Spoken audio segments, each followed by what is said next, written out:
Hey everybody, it's Neil Flynn from Cube 3 here, and I am here today with episode 88 of Glass to the Wall. We are renewing and rebuilding and revitalizing our podcast on cubed3.com. And with me today is Luke Hemming and Mike Mccann. So, Hello. Guys, introduce yourselves. Hi, I'm Luke. I'm the social media manager for Cube 3. Cool, and I'm Mike, just regular staffer at Cube 3. And of course, I'm Neil, because I've already introduced myself. Now, today we're going to be talking about a few things on our podcast, mainly about the PlayStation 5 and Xbox Series X/S, and whether people are going to be adopting, and whether we're going to be adopting to the next generation. So, guys, let's start with the presentations, and let's start in chronological order. The Xbox Series S leak/presentation, did that sort of win you over? Let's start with you, Mike, first.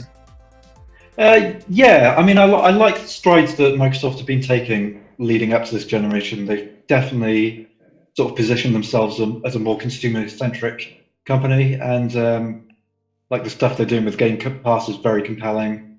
All of the acquisitions they've been making for studios to build games for the Xbox brand. Yeah, and what about you, Luke?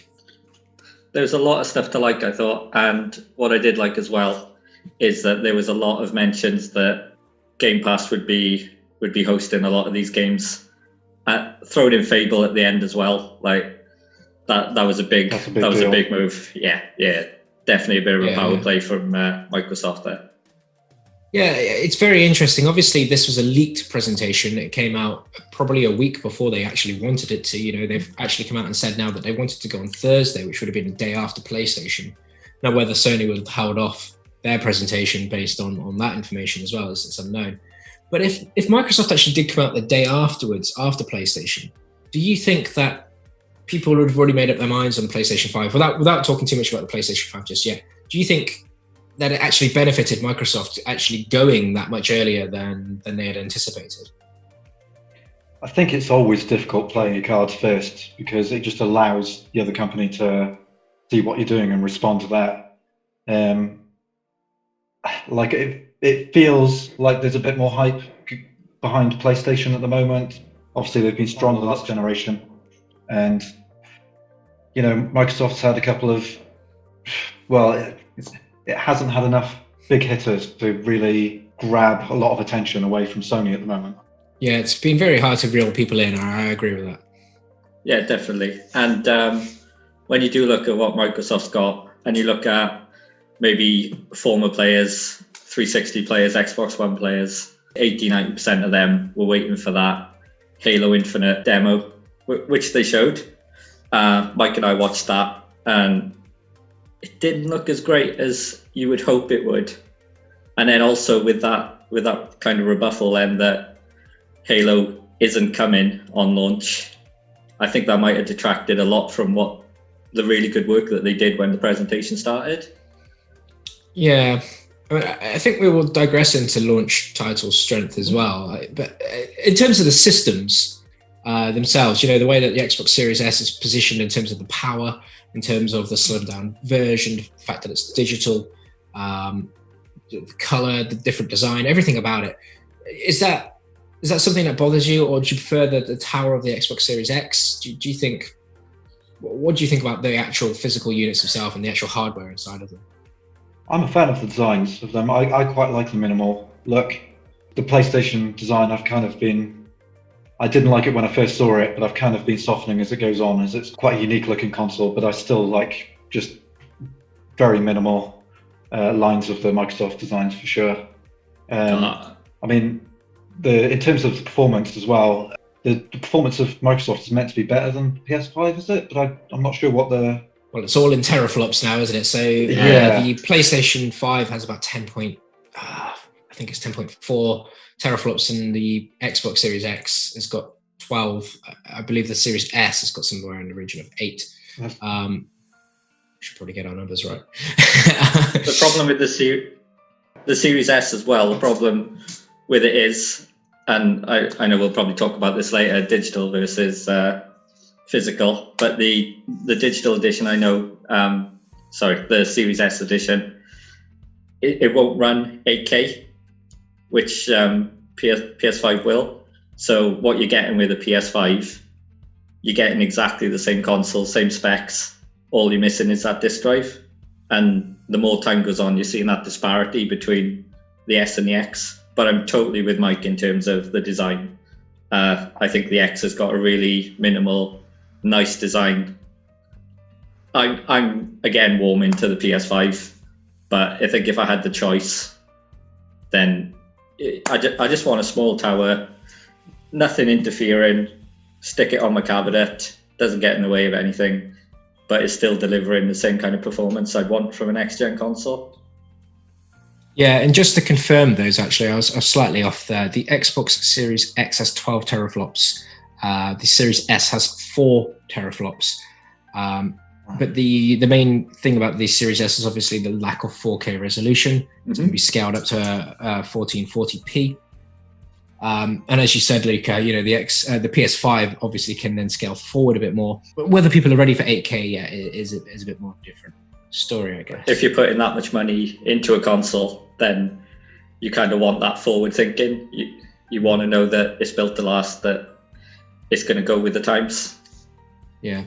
And okay, so let's then go into the PlayStation 5 conference / digital presentation and their unveiling. So they did it slightly different. They had a horde of games. It was a presentation that I wasn't expecting. I was expecting them just to come out with the actual, maybe it was a 15-minute thing, a 10-minute thing. Yeah. Here's the prices. Here's a few other things. But they actually went forward with a few more trailers, a few more new games to show, and then they just sort of flashed that price quite quickly at the end. With a few other bells and whistles in there as well. So what did you think as a whole to that sort of hour showcase that they put on Wednesday? Yeah, it's very, very slick, wasn't it? I wasn't expecting it either. I thought it was going to be a bit more of a drier affair. I thought they'd kind of shown all of the software that they've got leading up to it. I was hoping maybe there'd be like one surprise or something, but they really held a lot on reserve. And just seeing, it really speaks volumes when they're willing to make like exclusive acquisitions in stuff like Final Fantasy. That's basically, that's coming out all guns firing, isn't it? With the lineup they've got as well, apart from those surprises, like you said, Final Fantasy blew my mind when I saw that. It's very exciting. But the other stuff they've got as well is tried and tested. Assassin's Creed, Horizon. I know Assassin's Creed wasn't shown, but we know it's a launch title. Demon Souls look great. Demon Souls, yeah, they know what they're doing. And like you, I was very surprised that it wasn't 15 minutes. We know you've been waiting for the price. You've been waiting for when it's coming. This is it. As we spoke about in the last presentation, there wasn't even any Ratchet and Clank. They were so confident in what they had that they could go out and show these new things. Because I thought Ratchet and Clank for me was going to be the title when you got a PS5, but it wasn't even mentioned. They had so much else held back. I would have thought Ratchet and Clank would have been a release title or release window. It seems that it's going to be more of a 2021 title. Maybe it could be their it could be their Christmas 2021 proposal. I don't think so. I think they've got to come out that sooner. But either way, we know that what PlayStation have perhaps got in their launch window is perhaps a little bit more impressive than what the Xbox Series X and Series S could be. So sort of transitioning into the end of the presentation where, you've got that price point and that release date for the PlayStation 5. Is that what you expected?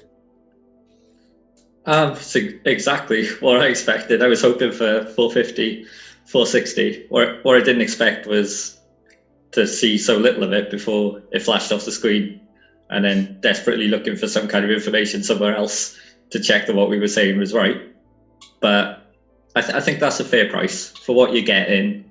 That is what I would expect. So yeah, just to confirm, that's $499 US.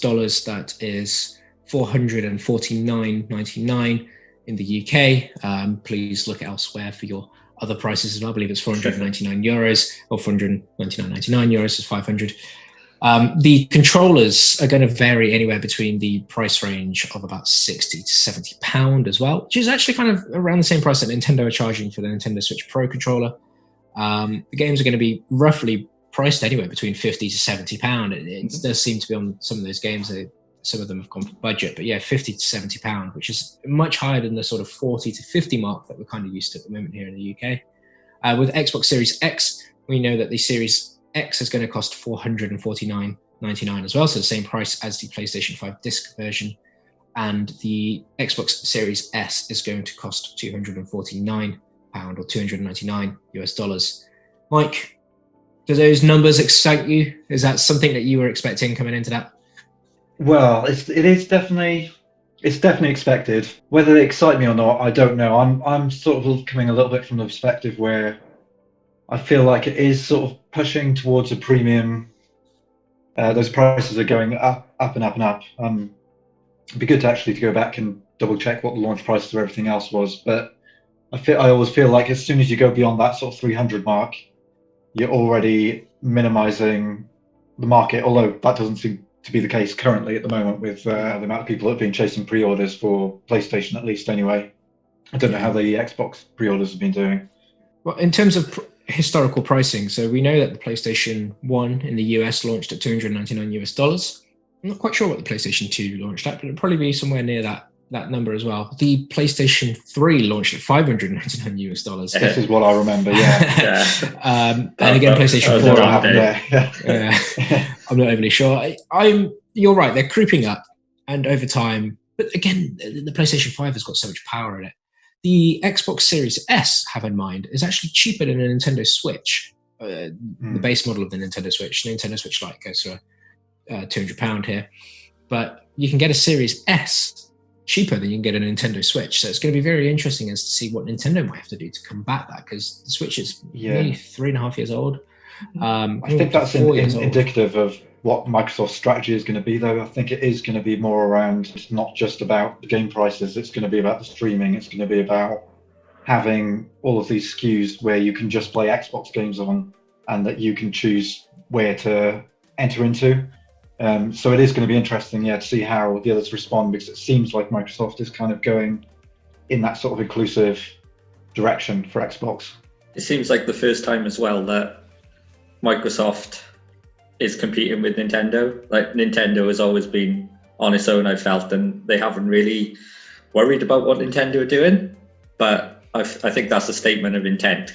If that is the same price, or cheaper than a Switch, then I think they are really setting their stall out. Yeah, I mean, let's transition to that topic while we're on it, actually. So in terms of competing with Nintendo have always said they're in a different market, they're in a different ball game. They're in a handheld market, which they've nestled into quite nicely. From the beginning of handheld gaming, really, they've dominated. Interestingly, as you both mentioned, Game Pass is now going to be a massive proposition of the Xbox proposition. For them, Xbox is going to be completely centered around Game Pass. It's going to be around that subscription-based model. You could even go down Xbox All Access model, which is the sort of payment plan, which is very similar to sort of mobile phone, cell phone plans that you'd get, where you pay a certain amount a month, and you get after 24 months, you get to keep the Xbox, obviously, and you get subscription to Game Pass. But the additional thing to Game Pass, which has come out this week, is the xCloud streaming service has now been made sort of public. It's out of that testing phase that everyone was in. And you can now get Xbox Game Pass on Android phones, which is a great proposition because, all you need is your Xbox controller, the clip, if you need the clip, the phone, a decent smartphone, and high-speed internet, and you're away. So you could actually get involved in some of the next-gen games that would be on Game Pass, that at least first party anyway, via your mobile phone. Now, could that be a competitor to Nintendo? Dare I mention the word Stadia? There is a part of your mind thinking, like, is this hardware thing going to become irrelevant at some point? We know in Japan, like, the Switch has had Resident Evil 7 as a cloud version. At a certain point, will it be relevant to have to upgrade the hardware? And actually, if everyone's got a good enough internet connection, can you just stream those games to whatever device you have. I'm looking at it from a newcomer gaming. My partner recently started getting into gaming, but the xCloud has really excited her. The thought of having a phone, well, playing Assassin's Creed at the moment religiously. Miss my Xbox. Used to use that. But yeah, the thought of Assassin's Creed on her Android and getting to play these new titles. But to be honest, the Switch is just as tempting a proposition still. I think the jury's still out on xCloud, and I don't think it'll compete with Nintendo, but I think it definitely could bring some newcomers into the Microsoft fold. Yeah, I wholeheartedly agree. I think what happens with xCloud is that it's still one step removed from making it easier for the consumer to do, right? It's on a phone. I mean, the smartphones themselves aren't cheap items either, so there's still a barrier to entry there. Although obviously more people own smartphones. I think the thing is the difficulty of internet speed. For someone living in London, if I'm commuting, going onto the tube, yes, you get Wi-Fi in some stations, and yes, some tube lines will now start having 4G and 5G put in there. But the difference is that even on sort of an internet broadband connection here that I'm using on Wi-Fi at home, it can be very difficult to get a stable gameplay element, and it really depends on what type of game you're playing. So similar to what Stadia is proposing as well, although obviously that's a more pricier proposition. I think Stadia does run a little bit better on lower internet speeds and slower speeds, but I still think they're going to be 5 to 10 years away from having that technology being a bit more universal. And again, in countries that have high-speed internet, it's not every country has the infrastructure that we have here in the UK, or what they have in places like Japan, the US, Korea, for example, where they have really fast internet. You go somewhere like Australia and it doesn't really exist. So it's very difficult to see that being a main competitor for me, for Nintendo going forward. However, I still think it's a great benefit to have as part of Game Pass Ultimate. Yeah, definitely. xCloud. So that's great. Okay, well, moving back to the PlayStation 5 and Xbox Series X now. What do you both think could be the pros and cons for the early adopters? So for people buying on day one, what do you think the cons and the pros could be?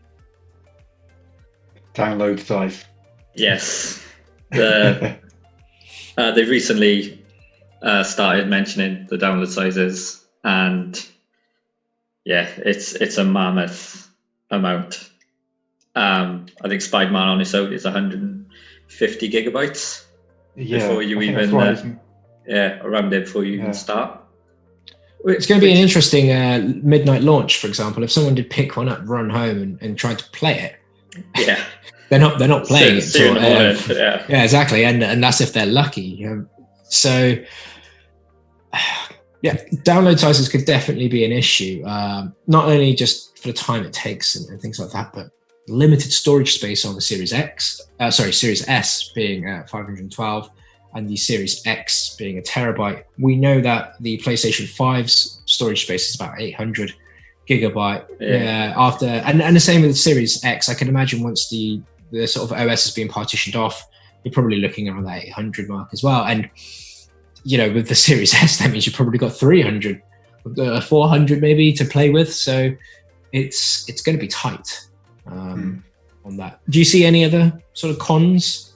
I think at the moment what's really pushing it is the fear of missing out. I certainly had that when everything started kicking off. Mike, like we spoke about before, Mike and I were up at 3:30 in the morning, and what is going on? Where are all these PlayStations going? And suddenly my interest went from here to here. I'm sure that a lot of feeling a bit like they've been mistreated here, and I'm hoping that, as we'll talk about, I'm sure they are making amends for this. But yeah, just to bring up and to clarify what you're talking about there, Luke, is that PlayStation have officially apologized. They've actually put a tweet out where they've apologized for the state and the situation that pre-orders went up, not only in the UK and in the US, but retailers, they were a bit confused. They were going to go the day afterwards, but they went early, and then I think it caused an avalanche effect. And Sony have put out communications to apologize. However, Microsoft's rebuttal was quite quick, saying they wouldn't do that to the consumers. They've had a very clear plan, and they have had a clear plan, to be fair to them. They've been saying for about a week and a half now that they're going to go on Tuesday at 8 a.m. here in the UK. Here's all the retailers that you can pre-order from. So in terms of that messaging, it's probably been a bit of a dent in Sony's launch plan. But at the same time, you're right, Luke. I think that fear of missing out has actually driven that demand. Yeah. It swings and roundabouts, isn't it? Yeah. And what do you think about that, Mike, in terms of, There's been a lot of grey area messaging out. Miles Morales being like a launch game for the PS5, but it's actually come to light now that it is going to be simultaneous released with PS4, or maybe not simultaneous, but it will be out on the PS4 as well. So the mixed messaging of not defining generations. Sony did say they were going to find, a generation is a generation, and that, there has been a lot of ridicule on Microsoft's behalf for defining generations. That they were being much more consumer friendly with having a cross-generation sort of transition period, so to speak, whereas Sony said, but now they've backtracked on that, because it's not only just Miles Morales, but it's also Horizon, the new Horizon game that's coming out as well. So and when you're paying £70 for those versus a PS4 game price, would you rather take that hit of lower res textures? I don't know, Yeah, essentially buy them both for the price you're paying for one. And the PS5 exclusivity, that was something that really drew me in. But like you said, that backtracking does make me reconsider my decision. No. As far as I was concerned, if I wanted to play those titles, it was a PS5 or nothing. And I think a lot of people are still in that mindset. I'm not sure that message has gone out enough to clarify to people that they do still have the option. I don't know if that it works in their favor in the fact that they're getting more PS5 pre-orders, but they could be getting a lot more revenue by letting them know that, hey, if you're really not ready to make that jump yet, you're not going to miss out on these things. Yeah, there has been a strange sort of lackluster, and it's been a very much rush 11th hour situation of, here you go, here's the price, here's the date. But let's remember that Nintendo Switch actually gave us about 7 weeks. We had something back in 2017 where we had that presentation in January, where we didn't know many things going up into that Nintendo Switch presentation.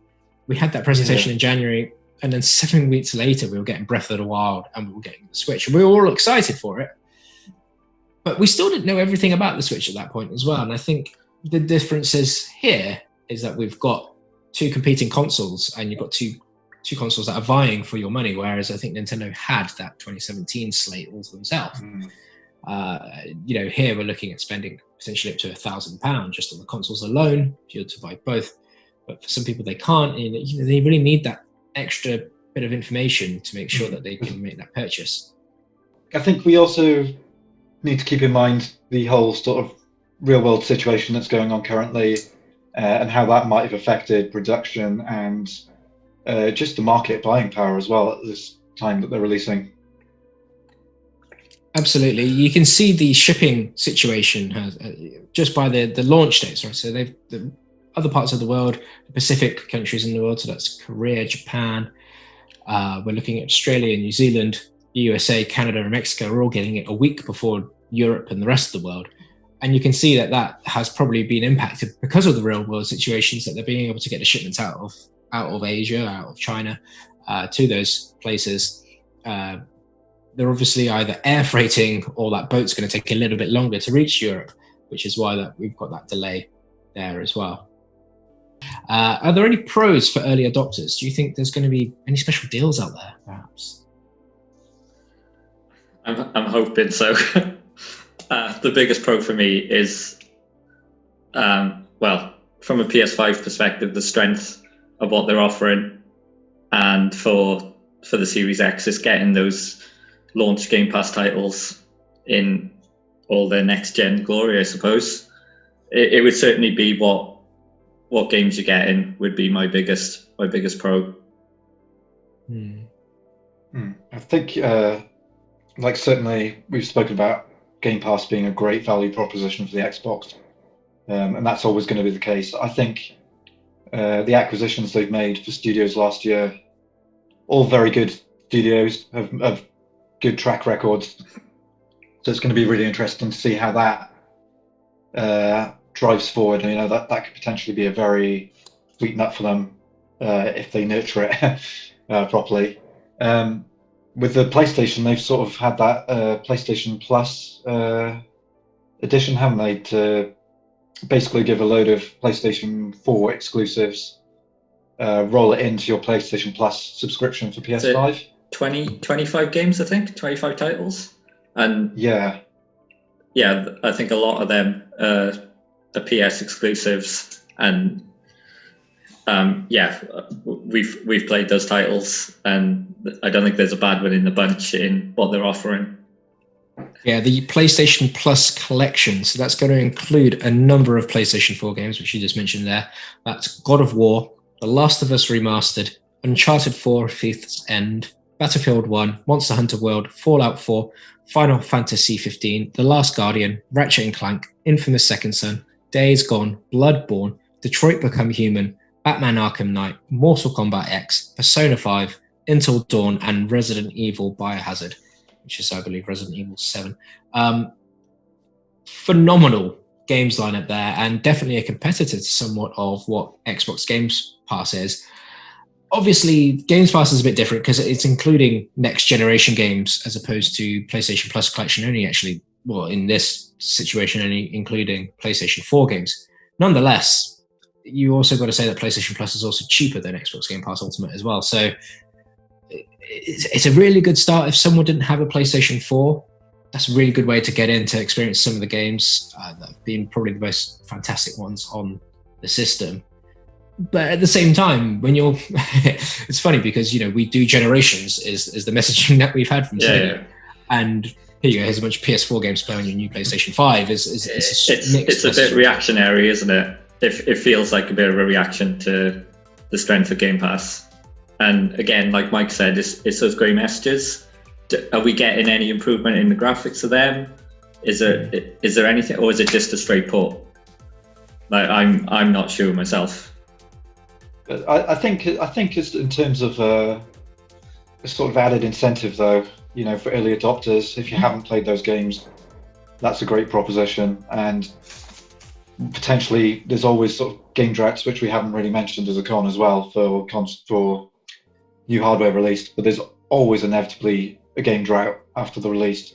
Yeah. So that fills that gap perfectly. Absolutely, and to be honest, they could still add to that as well. So that could be an ever-growing library of games there. Even if you've played them all, I would be happy to dive back into like 70-80% of those and play them again. The strength of the titles and a nice big varied genre of games as well. That's going to bring a lot of people in, I think. So it's interesting because obviously there's quite a lot of games there, but if you pick up a digital-only edition with a smaller, smaller capability there to have those games on your system, or even with the bigger one, really. I mean, you know, the capacity is still the same, right? It's the same hard drive, same hard drive. So, you know, you're going to fill up an SSD that's 800. There's a good 15 games there, if not more. Call it a 25 gig average for each game. Yeah, it could be higher for some of them for sure. But it's, you know, you could be filling that up quite quickly. So I guess my question is for both of you now, segueing into which would you prefer to have, the digital or the disc version? Sorry, the digital or the disc version of those consoles? No question. I'm always going to be physical, diehard. I'm still, as you can see behind me, collection of CDs, still holding on to them for dear life. So yeah, I think I'll always want the physical, especially for, you know, games that I'm particularly attracted to and want to have that option of going back to play in the future. Also, just having the option to resell it if you want to as well, I think is an important power for the consumer to have. But it's interesting with the PlayStation 5 because I do think the digital one looks marginally better than the disc-based version of the PS5. A bit more symmetrical, which that almost annoys me. Just tacked a disc section on. Same for me as well. Physical all the way.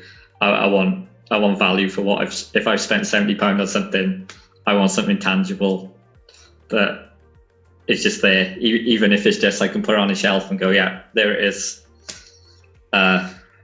Both Mike and I are also big resenters of the lack of instruction manuals, and I think that we need instruction manuals back in all of these physical titles, I reckon. Okay, well, it's interesting because when it comes to physical and digital, when we talk about the disc version and digital version, I should say, slightly different proposition, because obviously I think it's more clear cut with the PlayStation 5. Yes, there is the design situation, as you mentioned there, Mike, in terms that the disc is, sort of the disc drive is sort of hanging off the side of it or the bottom of it, which way you look at it. But when it comes to the Xbox Series X and S, there's a massive price difference there, and also a massive size difference in terms of the console. So I think there's a little bit more to discuss in that, because the Series S isn't just the digital version of the X, it's a scaled down version. So for someone who doesn't have a 4K TV, they might still be able to experience the same gameplay that you would get. With the Series S, do you think that's more, let's say, more interesting to people who are on the fence? They might end up getting a disc version PlayStation 5 and an S, or would you still say X and disc PS5 all the way? I mean, I'd still want to go physical, but I will say, the price point that they're aiming at with the Series S, is they're aiming at a lower price with the Series S, and that can sway it to more casual gamer, or just someone who's on a budget and just wants to play those great games, not having a hassle. So even lapsed gamers, it could be very appealing to, people who, are a bit older but might want to get back into a bit of gaming but don't want all the hassle of everything else surrounding it. So it'll be interesting to see how the Series S does at launch. The only other thing that I'd bring up about that is the price of games. So we know that digital storefronts tend to charge a lot more. Admittedly, when I do look on the Xbox store, there are sales on, and some games can be quite cheap. But more often than not, if you want to buy a digital game, it's near enough full price most of the time. It rarely drops, and you have to wait for a sale if you're lucky. But we know that physical games do drop in price, whether you pick them up secondhand or whether there's a holiday sale of whatever. Maybe 1 year later, that game will come down. So they might be £70. Miles Morales might be £70 now, but £70 it won't be next Christmas, I'll tell you that.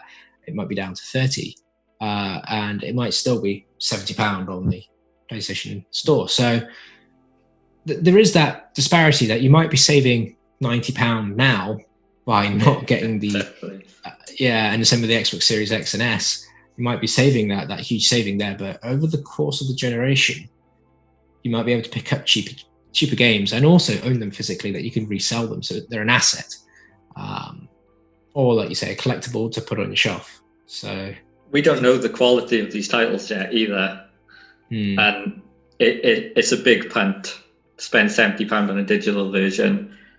Something could come out, not review well, or just not be someone's cup of tea, and you could walk into a high street, pick that up secondhand a week after Christmas, and have it for £20 less. And like you said, there isn't the option for that with digital. These games are not going on sale for a good few months yet. Do you think having more expensive games will make you buy less games, or perhaps buy more independent games that are more competitively priced? Yeah. Certainly for me, yeah. Yeah, I am really considering my choices at the moment and seeing those prices. And like I said, we haven't seen the Xbox prices yet. If they're matching that, then it raises a lot of questions about what you're going to be purchasing. And like you said, there's a lot of indie titles out there that are fantastic, and I'd certainly be more inclined to give them a go. Well, conversely then, what happens if Microsoft came out and said we're going to be charging £40 to £50. We're going to keep that same recommended retail price. Do you think that's going to sway a lot more people? I reckon it would. I think that'd be very compelling, actually, for a lot of people, yeah. I think at the moment we're kind of assuming that £70 is because of what you're getting, because of the new graphics, the new console. If Xbox just come out and Microsoft say, no, it's £40 because it's of no difference to us whether or not it's on next gen, like you're still getting the same experience, then it's going to cause a massive issue. I think they're really going to think about it. I would certainly think about my choices then, because £40 is a big gap between 40 and 70. Do we have a number for third-party titles? Was it Assassin's Creed? Was that 50? I'm seeing Assassin's Creed at about 50 at the moment. So it seems like that might be the likely RRP, yeah. Yeah, there seems to be a variance between the prices. It really does depend, I guess, on the publisher, what they're looking to get from that game. It's the first time I think that I've seen a game like Assassin's Creed at the low end of the spectrum, where maybe like games that aren't tried and tested are starting at 70, like Gods and Monsters. Gods and Monsters is retailing for 70, and I would see them as the other way around in any normal situation. Yeah. Well, it's interesting because we haven't really seen a rise of games prices since I've been alive, really. They've always been roughly around the same price. Yeah. Some Nintendo 64 games would cost... the N64 would cost a little bit more, but that kind of came back down with the GameCube generation. What's really interesting here, though, is that gaming companies have actually got more money out of us in the past couple of generations, through things like DLC, microtransactions. If someone's paying £70 for, let's say, Miles Morales, and then there's an additional some sort of game back at £10, £15, £20, do you think people are going to end up spending more money, or do you think people will buy less DLC, or people vote with their wallets and publishers might get scared off to perhaps going back down towards that £50, £60 price point? Hoping that maybe that prices will go down and people will think of that, but I am just as guilty of it as anyone. You stick Final Fantasy at 80 quid, I'm going to buy it, and I hate myself for it, but I will, because I know what I'm getting. I'm getting the quality of the experience. I know I'm getting a great game, but it would personally, I wish I had better self-control, really. All right, and then go on, Mike. No, go on, Neil. I had nothing important to say. Okay, and the final thing that we need to talk about today is the launch title strength. Now, we've been talking about a bunch of games here. Not all of these are launch titles. Now, we know the launch titles for the PlayStation 5, so let's just go through those now. The one thing that PlayStation 5 has got, and I'm surprised that they've not really sort of hammered this down over what Microsoft have done, is that they've actually got a free game bundled in. We've got Astro's Playroom. I think the VR title was good for you. I was 6-7 hours playtime, I think, if you start to finish. The next one then that has been confirmed for day one launch is Demon Souls. Is this that core game for anyone? Anyone massive Demon Souls fan? I don't think we're good enough at it. I had Sekiro, which was amazing, but I did have some of the Dark Souls series, and I am just not good enough to be playing it. It does really interest me because it looks amazing, and I know there's that quality there, but it won't be one I'm picking up just because I think I'd be wasting £70 on my own lack of ability. Same, yeah. It's always been something I've wanted to get into, but I haven't quite sort of crossed that line of committing to it. I think so. They do feel like games that you have to commit to, but I do think Demon Souls, what they showed of it, looked amazing. Yeah, really good. It does look good. I think you've got to get good to go through those types of games. It can be frustrating, perhaps, for the older gamers, where we don't have as much time to dedicate to get good. Really. Slow reactions, bad eyesight. Yeah, the eyesight's going as well. It happens to everyone. It happens to the best of us. Okay, well, the next one is Destruction All Stars. Now, I don't know too much about Destruction All Stars, I have to admit. It does look sort of like Rocket League-y. It does look very sporty. It looks very shiny. Is this sort of tickling anyone's fancy? I haven't actually seen this. Is it a bit like Demolition Derby, or They put it in the original. The showcase that they showed earlier in the year. I don't think it was actually in the more recent one, but this is a sort of car game that has some sort of on foot segment where they're running around the cars as well. Oh yeah. I very don't know too vague much memory about it. of it. Yeah. Lucas, that's something pretty much does it all in terms of my reaction to it.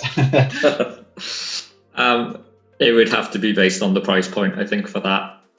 That's I couldn't take a punt at £70 for that. Currently at the retailers in the UK, it's going for £70. So yeah, that's not happening. And just to confirm, so is also Demon's Souls. The other one is Godfall. 10-year-old game. Yeah. Godfall is a launch game as well.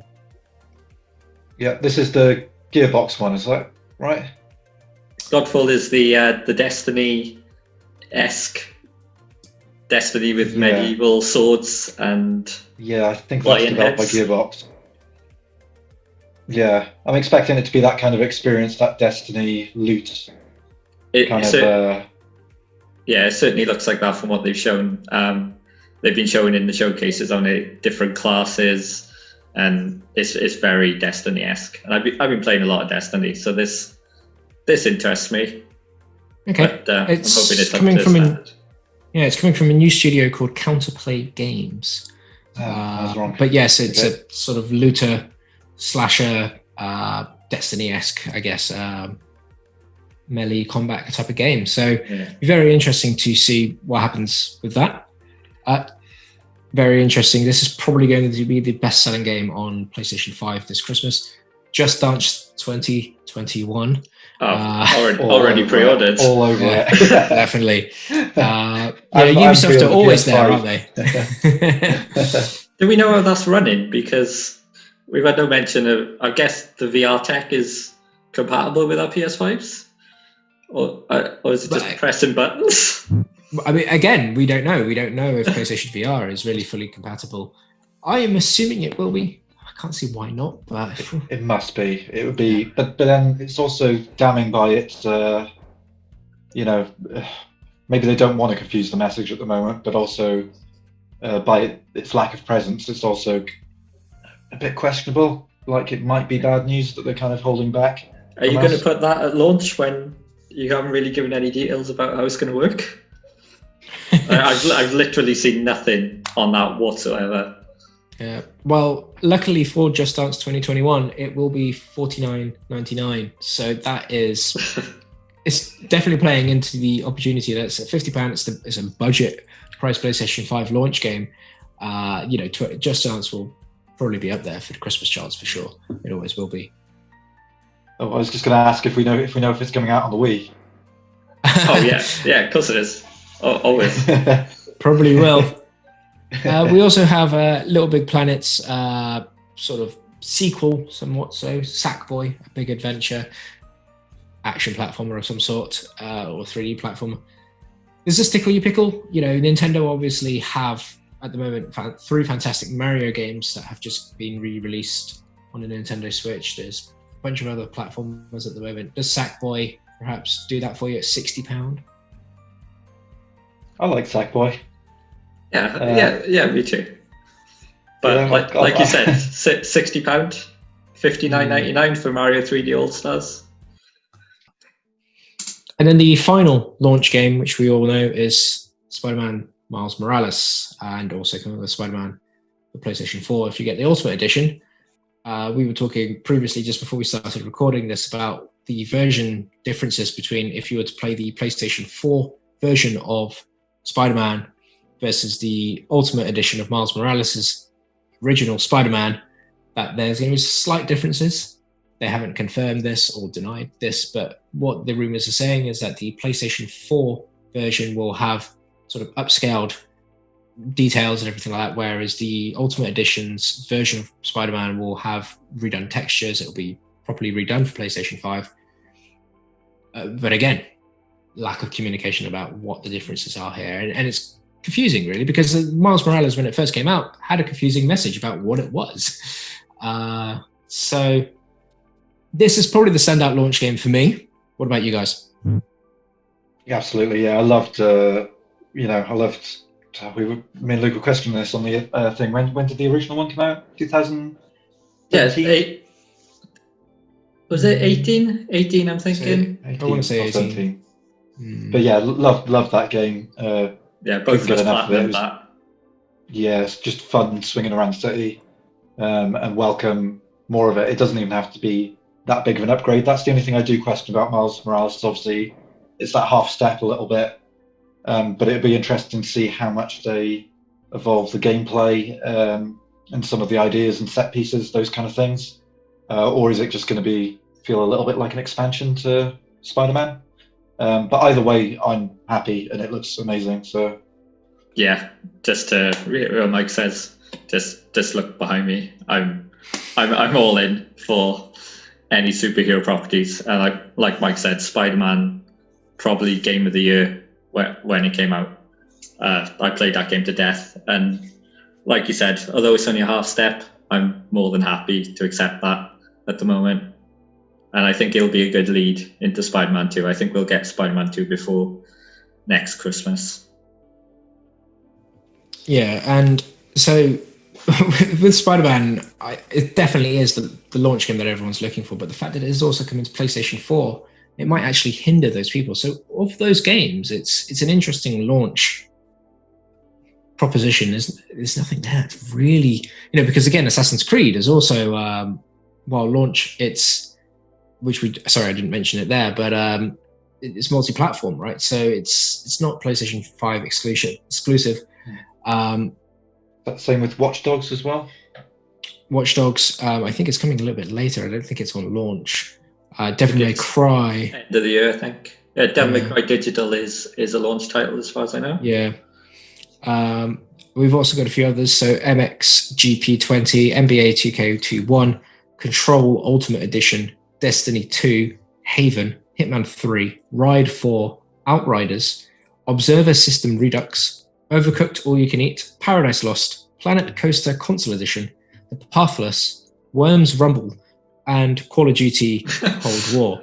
I think we're in for Worms there, just by both of our expressions. Didn't know Worms. Yeah, I didn't know there was a new Worms game. Yeah, Mike said. Is there a heavy hitter here in this launch lineup that's exclusive to PlayStation 5? Is there a heavy hitter? It would be Spider-Man if it wasn't coming out on PS4. That would be that is what originally drew me in. That my only doubt in my mind is, could I just get it on PS4? And I know you're feeling the same, Mike. That you might not be invested for a couple of months. I've changed my mind now. I've only heard about it 5 minutes ago, but Worms Rumble. So Worms is your heavy hitter. Yeah. But yeah, absolutely. But I'm likely going to go get Spider-Man on PS4 now that I know that it is coming to that. I would prefer to play it on PS5 always as well, just to get that fidelity. But from my perspective, I'm happy that it is also being on PS4 because it doesn't preclude me from enjoying that game. Absolutely. Well, just to now switch over to the Xbox Series X and S launch. Again, we've got Assassin's Creed Valhalla, Dirt 5, which I'm probably certain is coming to PlayStation 5 as well. FIFA 21, which again I'm saying is coming to PlayStation 5. Fortnite, PlayStation 5 as well. NBA 2K21. Watch Dogs Legion, again, it is apparently coming on November 10th, so I can imagine it'll be there ready for PlayStation's launch as well. The games that I've got here is Gears 5 Series X upgraded, Marvel's Avengers, Gears Tactics, Observer System Redux as well as another one, Tetris Effect Connected, The Falconeer, and Yakuza Like a Dragon. I'm fairly certain some of these are going to be cross-generation, but again, there's confusion, right? I haven't seen a lot of these games listed for sale. I can't even buy a lot of these games. So I didn't know Tetris was coming out for the Xbox. Yeah, so it's very crazy. And then there's a swath of games here that's coming around launch. including things like, again, Call of Duty, Control, Ultimate Edition, Overcooked again, Rainbow Six Siege. I think Yakuza's an interesting one, as that's sort of customarily been released first on Sony, or was exclusive to Sony for a long time. And then to only have it as part of the Xbox launch, is it gonna come out on Sony, or has that been confirmed that that's sort of exclusive to Xbox for a while? I'm certain that will be coming to PlayStation 5, but we're going to get more details as the weeks go by. I'm hoping that retailers will start listing some of these games, as we've alluded to, that some have been difficult to get games from. Particularly here in the UK, please let us know in the comments below if in your region it's been much easier to pre-order games, buy games. If, even some of the large internet retailers, we haven't seen games listed. So you could buy the console, but there were no games listed on said one of the biggest online retailers in the world. We couldn't find it. And even here in the UK, those sort of brick and mortar stores, we haven't really seen much on their website in terms of, at least this list of games here that I've just read out, for either console. So would be very interesting. I guess the big difference here for the Series X would be the lack of Halo Infinite at launch. Is that going to hurt the Series X? I think so. It was a massive loss, I think. I think it already has hurt the Series X, and it's definitely lost a bit of momentum behind it, because that was going to be their big flagship release. They're making a big deal about it coming out day and date on launch. And then the backlash, it was got backlash. I'm sure it's a very good game as well, but I think it didn't quite go as Microsoft had intended. And now they've just got to sort of reclaim that ground. You would expect it synonymous, wouldn't you? You would expect an Xbox release, and if there was any hint that a Halo was coming for that, you would expect that day one. Comparing those two launches, I've conflated them because I've just told you different games and probably cross both.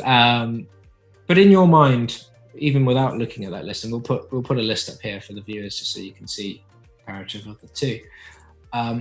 But in your mind, which one has the strongest launch? I think that's what it always boils down to. We always talk about, digital only, physical, all of these variable factors on hardware launches. It always boils down to the games and what are you most excited about playing? What do you want to play, and where can you play it? For me personally, that is with PlayStation at the moment. But I'm very interested to see what Microsoft does with their acquisitions. They've announced some stuff like Fable 3. It still feels it's a little bit premature for them as well at the moment in terms of the games they're showing. Skyrim popped up last year. When is that happening? Oh, the new Elder Scrolls. Yeah, the new Elder Scrolls was teased, but I would have thought we'd had some mention of that. Presser, wasn't it? Yeah. Okay, well, then. So Fable and other sort of, going forward, we have seen stuff on both consoles, not just Fable for the Xbox, but we've also seen things like Horizon and God of War. We know a lot of Sony's 2021 upcoming list of games. We don't know too much about Microsoft's list of games for 2021 and beyond. That's going to come soon. Like you said, they've acquired a lot of studios. They've got a lot of expertise there. There's got to be something that is going to be coming down the line. But the big question here then is Christmas. Everyone wants to win Christmas. We've got 3 companies out there at the moment offering different propositions. We've talked about Microsoft's Xbox Series X and S. We've talked about the PlayStation 5 and Nintendo. What have they really got, do you think, that will shine this Christmas? Well, I would love to see Breath of the Wild 2. If they just came out.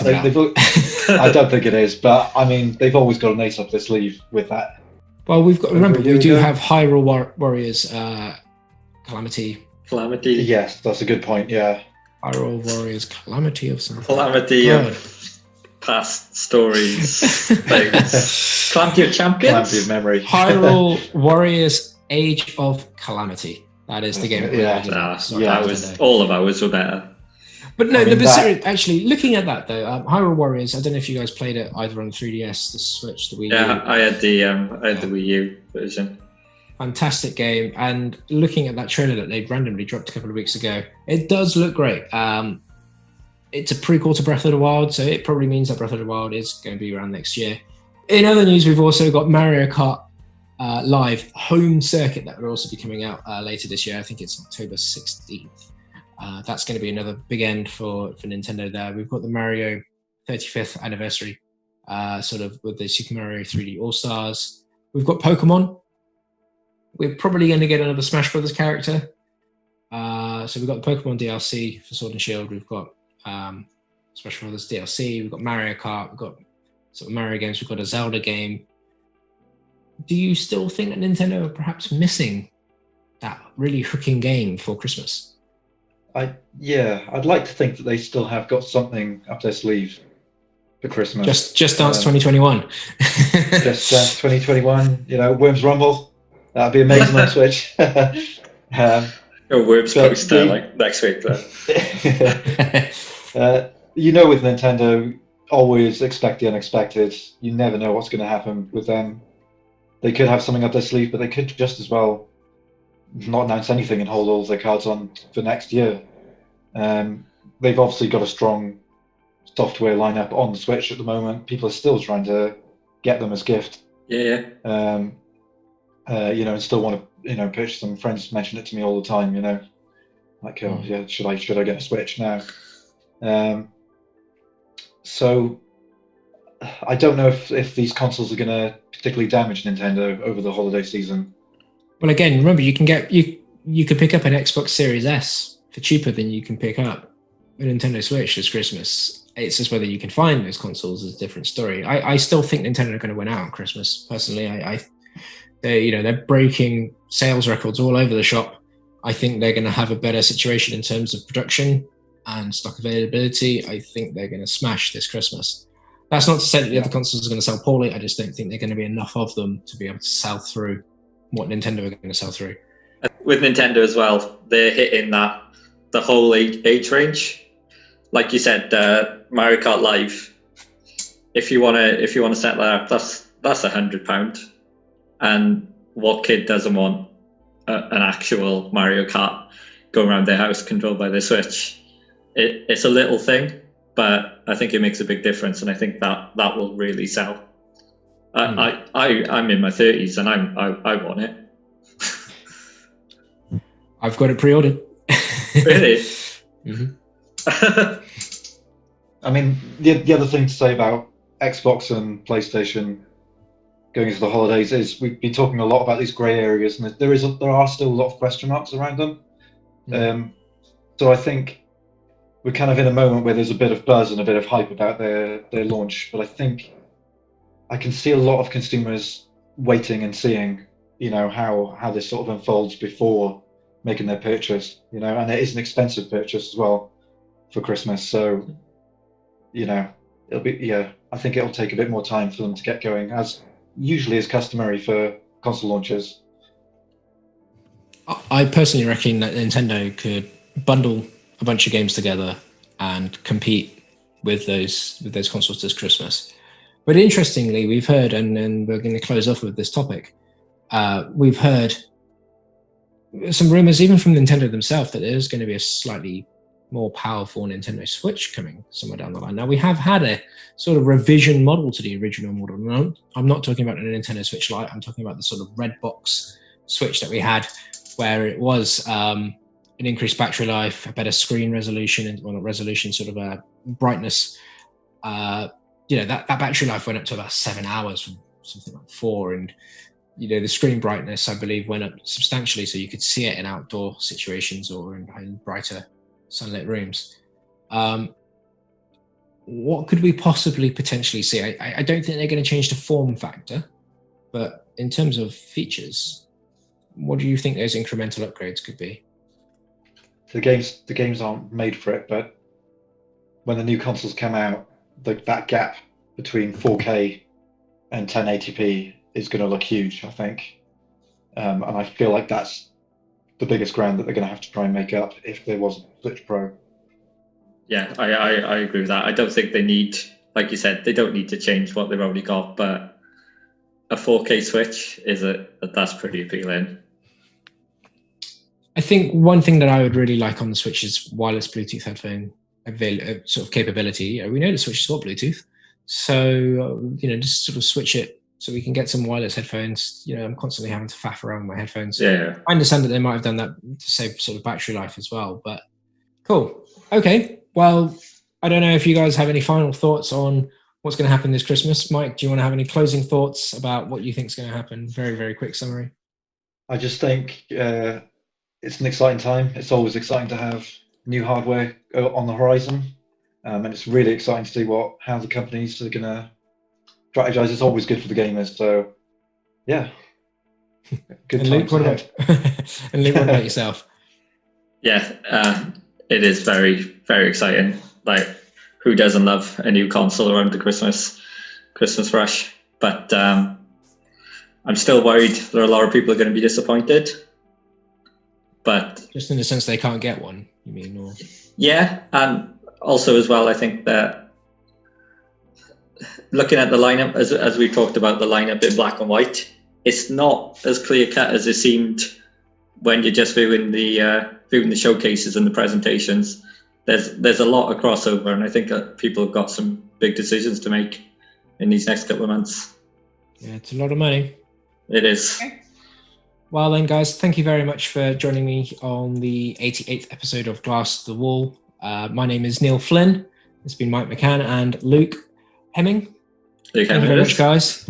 And just remember that you can subscribe to our YouTube channel, follow us on social media channels, go to cubed3.com. You can find out all the latest previews, reviews, news, anything else that you want to chat and check on. Make sure that you come and stick to Cube 3. We'll be hitting you guys next time. But for now, that's all. Thank you very much, guys.